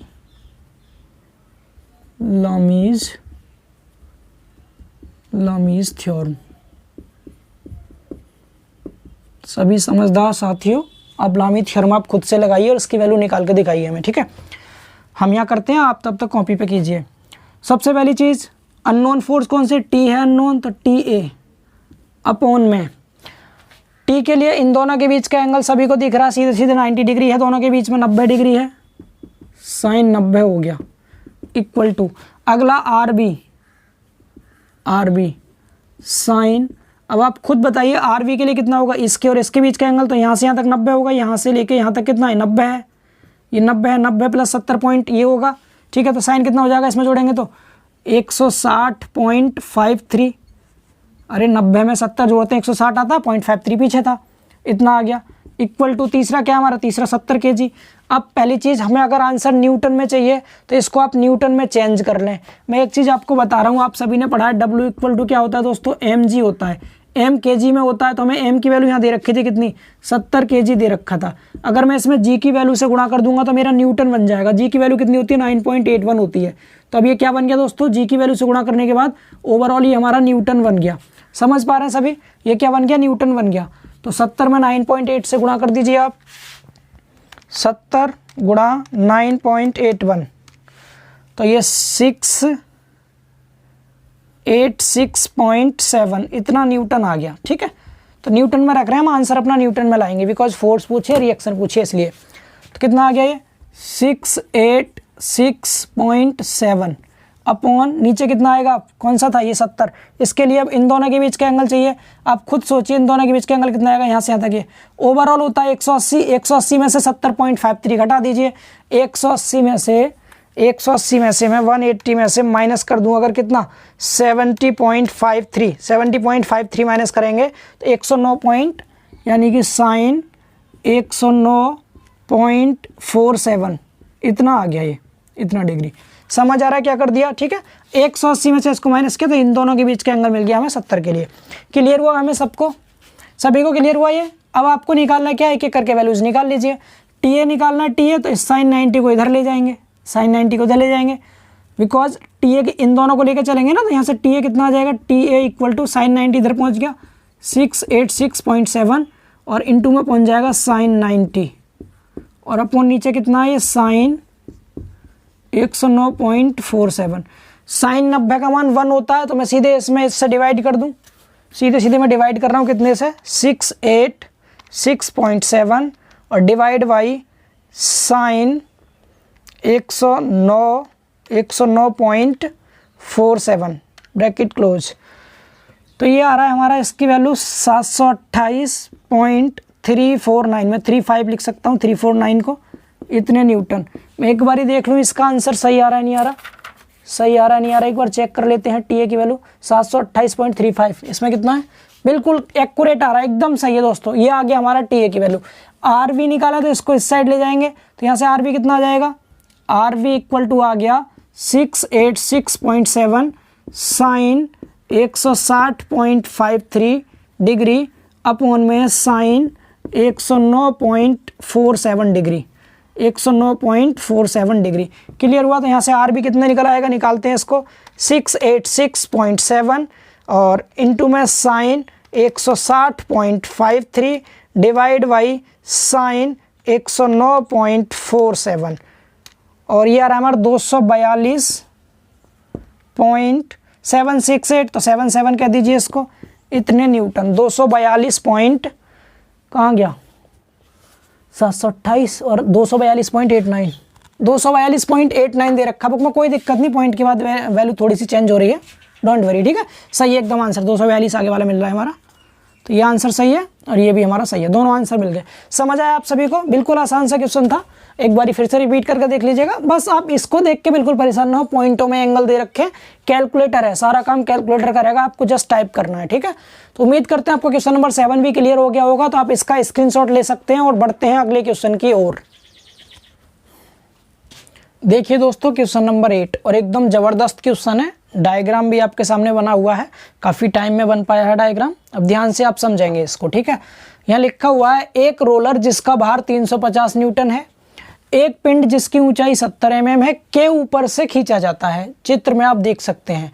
मतलब यहाँ पर ये कहा गया कोई एक रोलर था, ये वाला कोई रोलर है गोल गोल जो दिख रहा है आपको, इसका वेट दिया था 350 न्यूटन एंड कह रहा था कि इसको एक पिंड के ऊपर से, पिंड मतलब एक बॉडी, ये कोई बॉडी है और इस बॉडी के ऊपर से खींचा जाता है, मतलब यहाँ से फोर्स लगाया और ऐसे खींच रहे हैं इसको, यहाँ से पकड़ के ऐसे खींच रहे हैं, इस बॉडी के ऊपर से इस तरह से खींच रहे हैं, ठीक है। पहली चीज़, जब यहाँ से हम इसे उठा के इस तरह से खींच रहे हैं और जब इसको खींचेंगे दोस्तों, तो आगे कहा गया कि जो हाइट है इसकी, इस बॉडी की, ये है 70 mm, ठीक है। इतना दे दिया, दो चीज़, इस रोलर का वेट दे दिया आपको 350 न्यूटन, इस बॉडी की हाइट दे दी 70 mm, ठीक है। आगे बोला इसके ऊपर से खींच रहे हैं, डायग्राम में देख सकते हैं, डायग्राम आपको ये वाला पहले से दिया जाएगा। आगे बोला रोलर को पिंड के ऊपर से खींचने के लिए लगाए गए न्यूनतम बल F का परिमाण ज्ञात कीजिए। मतलब आपको ये फोर्स निकालना है कि हम इसको, इस बॉडी को यहाँ से ऊपर से इसे पकड़ के खींच रहे हैं, तो इस मिनिमम फोर्स की वैल्यू बताओ कि जो इसको खींच देगा, उठा देगा यहाँ से।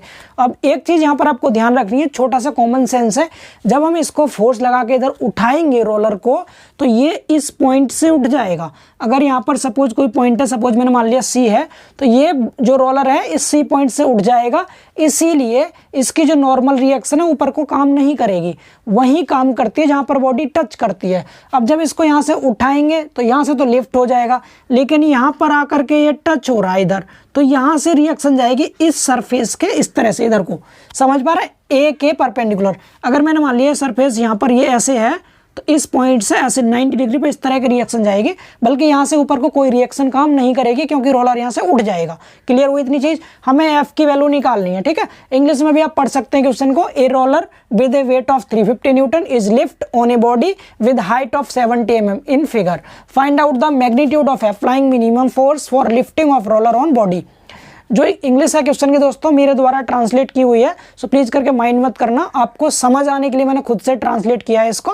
ये बुक में हिंदी में ही लिखा हुआ था क्वेश्चन, बस आपकी हेल्प हो जाए मैं ये चाहता हूँ, इसलिए मैंने खुद से ट्रांसलेट किया है। आई होप सो आपको इसको पढ़ने के बाद इजीली समझ में आ जाएगा कि कोई एक रोलर था, इसका वेट 350 न्यूटन था, इसको लिफ्ट करना है बॉडी के ऊपर से, और इसकी हाइट दे रखी थी बॉडी की 70 mm। हमें फाइंड आउट क्या करना है, मैग्नीट्यूड बताना है अप्लाइंग मिनिमम फोर्स का, जो कि क्या करेगा, जिसे लिफ्ट करने के लिए बॉडी को रोलर के ऊपर से, ठीक है। तो ये मैंने आपको इंग्लिश में भी ट्रांसलेट कर दिया था। अब चलिए इसको सॉल्व करते हैं, ध्यान से समझेंगे, बहुत ध्यानपूर्वक। सबसे पहली चीज हम बनाएंगे इसका फ्री बॉडी डायग्राम, थोड़ा सा ध्यान से समझेंगे। मैं समझ सकता हूं दोस्तों क्लास थोड़ी बड़ी हो रही है, बट आप ही बताइए 5-5 नंबर के ये क्वेश्चन हैं, और आपका यूपीवीटी का एग्जाम 50 नंबर का होता है, जो कि 2.5 घंटे में करना होता है आपको। अगर 5-5 नंबर के 10 क्वेश्चन करेंगे आप तो 50 पूरे हो गए, डेट मीन्स 10 क्वेश्चन 2.5 घंटे में आप करते हैं एग्जाम में। वहीं मैं आपको 2 से 2.5 घंटे में ये 10 क्वेश्चन लिख के समझा दे रहा हूँ, बल्कि 2.5 घंटे नहीं होंगे, डोंट वरी, 2 घंटे से कम टाइम में हम पूरे 10 क्वेश्चन कवर कर लेंगे आपको, जो बहुत इंपॉर्टेंट है, ठीक है। इनमें से एक क्वेश्चन आ जाए, उम्मीद करता हूँ ऐसी।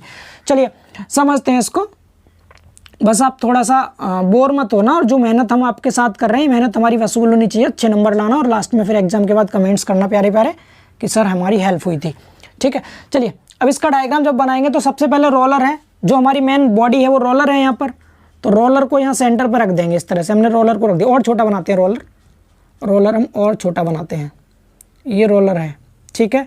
इसका खुद का वेट हमेशा रोलर हो या कोई भी बॉडी हो उसका वेट नीचे काम करता है। तो इसका खुद का वेट कितना दिया था क्वेश्चन में, 350 न्यूटन। तो यहाँ पर 350 न्यूटन इस रोलर का वेट हो गया, पहली चीज़, ठीक है। दूसरा, इसके बाद क्या करना है, अब यहाँ से रिएक्शन, तो हमें जो फोर्स अप्लाई किया वो इधर को जा रहा है, तो इस फोर्स को भी भेज दो इधर को। ये हो गया फोर्स, एफ फोर्स है ये, ठीक है। और ये कितने एंगल पे लग रहा है, हॉरिजॉन्टल के साथ 35 डिग्री पे लग रहा है, ये 35 डिग्री हो गया, इसका भी काम खत्म। अब अगर हम बात करें नॉर्मल रिएक्शन की, तो सी पॉइंट पे हालांकि लगनी चाहिए थी, ऊपर टच होता तो, लेकिन अब इसको यहाँ से उठा दे रहे हैं इसके ऊपर से, तो यहाँ से उठ जाएगा, तो यहाँ तो कोई रिएक्शन काम नहीं करेगी, ए पॉइंट पे काम करेगी इस साइड को रिएक्शन। तो इधर को जाएगी रिएक्शन, इधर को, किस पर, ए पॉइंट पे, तो मैं आर ए बोल दूंगा। सिर्फ ये 3 फोर्स इसमें काम करेंगे, ठीक है, जिनमें से हम एक एंगल निकाल चुके हैं, एफ का जो दिया था क्वेश्चन में, हमें आर ए का एंगल निकालना पड़ेगा बिकॉज दिया नहीं है। अब आपको थोड़ा ध्यान देना है, इस ए पॉइंट और बी पॉइंट, यहाँ से यहाँ तक की हाइट बताइए आप कितनी है, ये क्वेश्चन में दे रखी है, यहाँ से यहाँ तक टोटल जो है यानी रेडियस जो है इस रोलर की वो 100 mm है, और ये हाइट 70 mm थी। तो ए से बी तक कितना बचा, अगर मैं यहाँ पर ट्रायंगल बना लूँ, क्वेश्चन को रफ कर रहा हूँ दोस्तों, क्वेश्चन को रफ करके यहाँ पर हम समझते हैं इसको, ठीक है। अगर मैं ये ट्रायंगल बनाऊँ आपके सामने, ये वाला कौन सा, इसको मैंने यहाँ से मिला दिया, सपोज ये वाला, यही तो हमारा जा रहा है इस साइड को रिएक्शन, ऐसे ऐसे, तो मैंने ये ट्रायंगल बना लिया, कौन सा, ये जो आपको दिख रहा होगा, ये कौन सा, ये है ओ, ये है बी और ये है ए, ये वाला मैंने ट्रायंगल बना लिया आपके सामने, ठीक है। छोटा दिख रहा तो मैं और बड़ा कर देता हूँ इसको, बस आपको समझ आना चाहिए मेनली, ठीक है। ये ओ है, ये बी है, इधर ए है, ठीक है। सपोज मुझे ये वाला एंगल बताना है अपना थीटा, तो पहली चीज़ टोटल यहाँ से यहाँ तक 100 था, 70 घटा देंगे तो ये ए से बी तक 30 बचेगा, अरे 100 ये है, 70 निकाल दो तो 30 बचा, नहीं बचा, तो ये हो गया 30 mm, ठीक है। दूसरी चीज़, ए से लेके ओ तक, यहाँ से ए से ओ तक ये भी इसकी रेडियस है, और यहाँ से यहाँ तक ये भी रेडियस थी, तो 100 दे रखा है क्वेश्चन में, ये तो 100 mm ये हो गया, ठीक है। हमें निकालना क्या, थीटा निकालना, तो थीटा के साथ जो साइड जुड़ी होती है, बेस होती है, बड़ी वाली साइड क्या होती है, हाइपोटेनियस होती है, यानी आधार और कण दिया है, कॉस लगा देंगे, तो यहाँ से जब मैं इसको कॉस थीटा लगाऊंगा, कॉस थीटा इक्वल टू, तो कितना आ जाएगा, कॉस थीटा आधार बट्टे कण होता है, यानी 30/100 हो गया, थीटा इक्वल टू कितना आ जाएगा, कॉस इनवर्स, 0 से 0 कट गया, 3/10। अब मैं कॉस इनवर्स 3/10 की अगर वैल्यू निकालूँ यहाँ से, शिफ्ट के साथ कॉस इनवर्स हो गया 3/10, ठीक है। तो ये वैल्यू आ रही है 72.54, 72.54 आ गया, ये हमारे थीटा की वैल्यू आ गई, यानी कि ये हमारा हॉरिजॉन्टल एंगल ये वाला आ गया, ये थीटा आया है, डेट मीन्स ये जो लाइन जा रही है, रिएक्शन जा रही थी ये वाली ए पॉइंट से, ये वर्टिकल के साथ बना रहा है एंगल, तो रिएक्शन ये है, तो ये वर्टिकल के साथ बनाएगा एंगल, वर्टिकल यही तो है, अरे भाई ये वर्टिकल है, इसके साथ एंगल बन रहा है, तो वर्टिकल के साथ एंगल यहाँ बनेगा, कितना है 72.54, समझ आया, 72.54 आ गया थीटा की वैल्यू। एक बारी आप इसको कैसे भी करके नोट कर लीजिए, तो मैं आगे सॉल्व करता हूँ, चलिए इधर कर देता हूँ, कोई बात नहीं, लिखा रहने दीजिए। लामी थ्योरम लगा दीजिए, जल्दी से लामी थ्योरम लगाइए, लामीज थ्योरम, लामीज थ्योरम, ठीक है। लामी थ्योरम क्या होती है, कोई सा एक फोर्स, पहले अननोन फोर्स लेंगे, पहले मैं आर ए लिख रहा हूँ, सपोज मैंने आर ए लिखा, क्लियर, तो R A upon sine, sine कितना आएगा, आर ए के लिए इन दोनों के बीच का एंगल तो 35 ये है, और यहाँ से यहाँ तक 90 ये होगा, तो 90 + 35 125 हो गया, 90 और 35 125 हो गया, समझ आ रहा है सभी को। अगला देखिए, इसके बाद एफ ले लीजिए, एफ के नीचे कितना आएगा, साइन।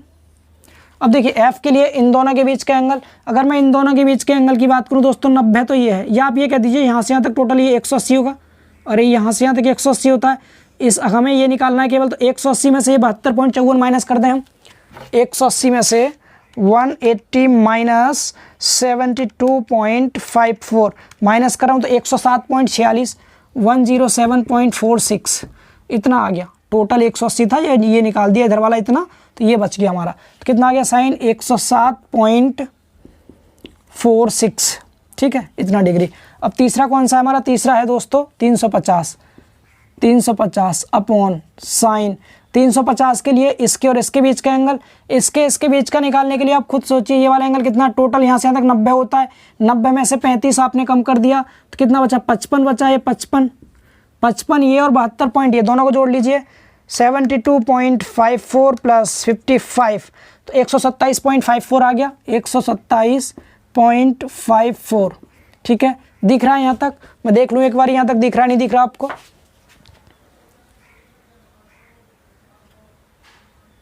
हाँ जी दिख रहा है, ठीक है। चलिए समझ आ गया, इसमें कैलकुलेशन करनी है बस। अब मैं इस डायग्राम को मिटा रहा हूँ, बस इस कैलकुलेशन करके मैं आर ए और एफ निकाल देता हूँ आपके सामने। मिटा दें इसे। समझ आ गया सभी को? एक बारी फिर से आप पीछे करके वीडियो देख लीजिएगा, समझ आ जाएगा, ठीक है। जस्ट कैलकुलेशन रह गई है, इसे आप खुद से भी कर सकते हैं। आर ए निकालना है, साइन 125 इधर पहुँच जाएगा इधर, तो यहाँ से आर ए की वैल्यू क्या आ जाएगी, उधर कितना 350।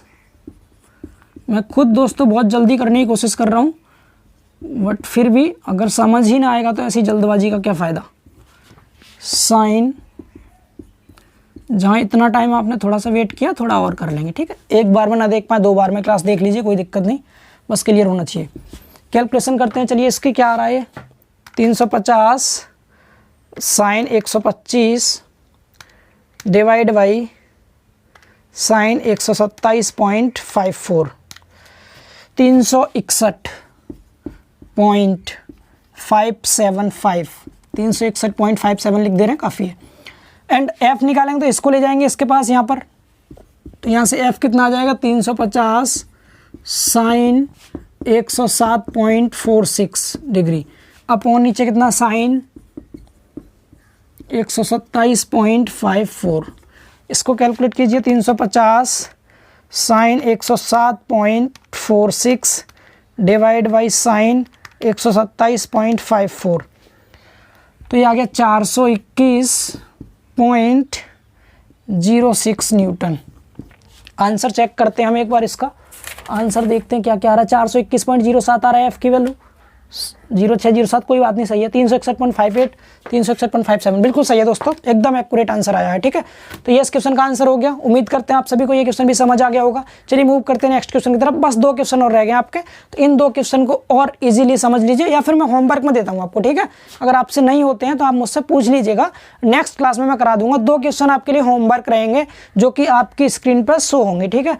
और बुक का जो क्वेश्चन नंबर है दोस्तों, ये बुक में क्वेश्चन नंबर है, एक तो है 26 और एक है 27। सिर्फ ये 2 क्वेश्चन कर लीजिएगा आप, और हमारे हिसाब से कोई और क्वेश्चन देखें ठीक ठाक सा, नहीं 2 क्वेश्चन काफ़ी हैं ठीक है। तो आपके लिए 2 क्वेश्चन मैं होमवर्क के लिए दे रहा हूँ, क्वेश्चन नंबर 26 और क्वेश्चन नंबर 27। तो आपकी स्क्रीन पर दोनों क्वेश्चन आपको शो हो रहे हैं। इन दोनों क्वेश्चंस को आप होमवर्क में करने की कोशिश कीजिएगा। अगर आपसे कोई सा भी क्वेश्चन नहीं हो पाता दोस्तों, तो please contact me on this number 9720648863। आपको मैं व्हाट्सअप पर इसका सॉल्यूशन भेज दूंगा, दोनों क्वेश्चंस का। आप करके देखें इजीली, अगर नहीं होता तो मैं आपको सॉल्व करके व्हाट्सअप पर सेंड कर दूंगा। आप इसी तरह से जीटेक पॉली के साथ जुड़े रहें, अपना प्यार और सपोर्ट बनाए रखें। फिर मिलते हैं बहुत जल्द नेक्स्ट क्लास में। तब तक अपना ध्यान रखिए, पढ़ाई करते रहिए, जुड़े रहिए जीटेक पॉली के साथ। Bye bye, take care.